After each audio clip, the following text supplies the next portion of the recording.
ஒரு 9 மணி இருக்கும் நான் போய் சேரும்போது மேல. ஏன்னா இறங்குறது கொஞ்சம் எளிமை. ஏறுறது கொஞ்சம் கடினம். அப்போ 6 மணி 6:30 மணிக்கு நடக்க ஆரம்பிச்சு 9 மணிக்கு தான் அந்த இருப்பிடத்துக்கு போய் சேரும்போது, அங்கே போனேன். போனோனே துப்பாக்கி கொண்டே வச்சேன். வச்சுட்டு இந்த பைய இப்படி போட்டேன். எலுமிச்சம்பழம்லாம் அப்படி அந்த பையிலேருந்து உருண்டுச்சு.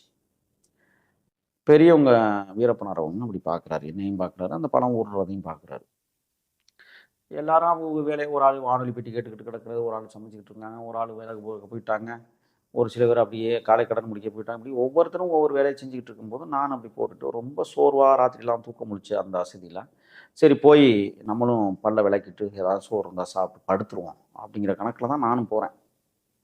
போயிட்டு அப்புறம் அவர் உட்கார்ந்துகிட்டு இருந்தாரு. ஒரு கோணியில உட்காந்துக்கிட்டு, அ முகம் பார்த்துக்கிட்டு, ஏதோ கண்ணாடிய பார்த்துக்கிட்டு, மீசையெல்லாம் சீவிட்டு, தலையெல்லாம் சீவிட்டு, நல்லெண்ணெய் விளக்கெண்ணெய் தேய்ப்பாரு தலையில எப்போதுமே. தலையில தேய்ச்ச விளக்கெண்ணெயில அந்த சீப்புல ஒட்டி இருக்கிற விளக்கெண்ணெய மீசைய வலிச்சு சீவுறது அவருடைய வழக்கமா இருக்கும். அப்படி சீவிட்டு இருக்கும்போது, எலுமிச்சம்பழம் உருண்ட பார்த்து, "என்னப்பா அது?" அப்படின்னாரு. "எலுமிச்சம்பழம்ண்ணே." "ஏது?" அப்படின்னாரு. "அதான் தெரியலண்ணே."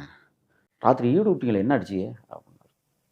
"ஏதோ கரும்பூனை வந்துச்சாம்ண்ணே, அடிச்சானா ஓடி போச்சு. நான் போகலப்ப நான்." "நீ எங்க இருந்தீங்க?" அப்படின்னாரு. "நான் ஒரு பாறை குடவுக்குள்ள படுத்து கிடந்தேண்ணே." "ஆஹா. எங்க எதுவும் அடிக்கலையா?" "எதுவுமே இல்லண்ணே." "அப்புறம்?" "இல்லண்ணே, ராத்திரி என்னைய அந்த குடவுக்குள்ள போட்டுட்டு போயிட்டானே. எங்க போனான்னே தெரியல. வேட்டைக்கு போறேன்ட்டு போயிட்டான்." "அப்ப நீங்க அவன் கூட போகலையா?" "இல்லண்ணே, தேடுற வரை அவன் கூட தேடிக்கிட்டு திரிஞ்சான். சுட்டதுக்கப்புறம் அவன் எங்க போனான்னு எனக்கு தெரியலண்ணே."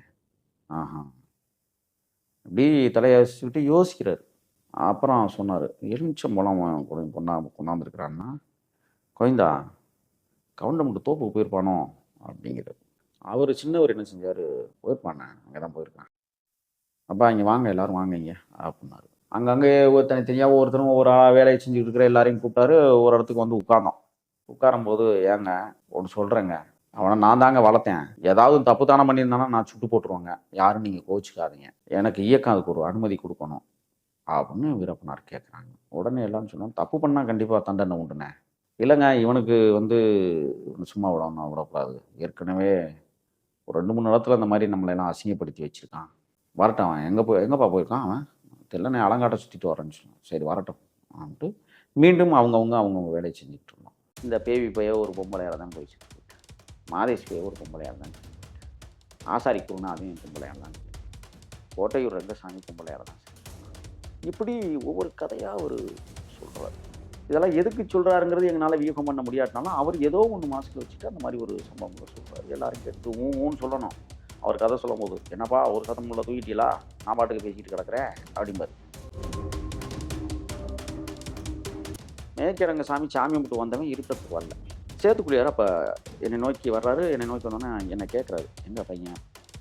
"அவன் சாமியெல்லாம் கும்பிட்டு இங்க வந்துட்டானே." "இல்லையே காணுமே." "சரி, சரி." அப்படின்ட்டு போயிட்டாரு. இங்க வந்து பாத்திரம்லாம் வச்சுட்டு இதெல்லாம் பிரிச்சுட்டு இருந்தேன். அப்பதான் வீரப்பன், "எங்கப்பா பையன்?" "அண்ணே முதல்லயே அவன் பல்ல விளக்கிட்டு சாமியெல்லாம் கும்பிட்டு வந்துட்டானே." "வந்துட்டானா?" "இல்லையே இங்க வரலையே." இந்த சந்திரனும் சேத்துக்குழியும் அரிசி பருப்பும் வாங்கிட்டு போனவர்ட்ட அந்த தோப்புக்கார கவுண்டரு ஏதோ சொல்லியிருக்காரு. எல்லாரும் தேடி கண்டுபிடிச்சு ஆள் தூக்கிட்டு அவன்ட்ட இருந்த எஸ்எல்ஆர் துப்பாக்கிய பறிமுதல் பண்ணான் சந்திரன்.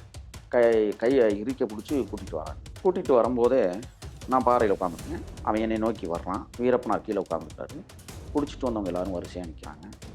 மேய்க்கிறரங்கசாமி நேரா என்னை நோக்கி வரும்போது கேட்குறாரு வீரப்பனார், "ஏன்டா டேய் பையா, எங்கடா போனான் நேத்து ராத்திரி?" "தண்ணி தவிச்சிச்சு காணும், தோப்புக்கு போனேங்கிறான்." உடனே சிறியவர் சேத்துக்குழியார் ரொம்ப கோவப்பட்டு, "என்னன்னா நீ இவன்ட்ட போய் கேட்டுக்கிட்டு இருக்கிறான்னு" சொல்லி ஒரு அசிங்க வார்த்தை எடுத்து நெஞ்சாம வீரா ஒரே உட்கார்ந்த நிமிஷத்துல அடிச்சார்ல டம்முன்னு.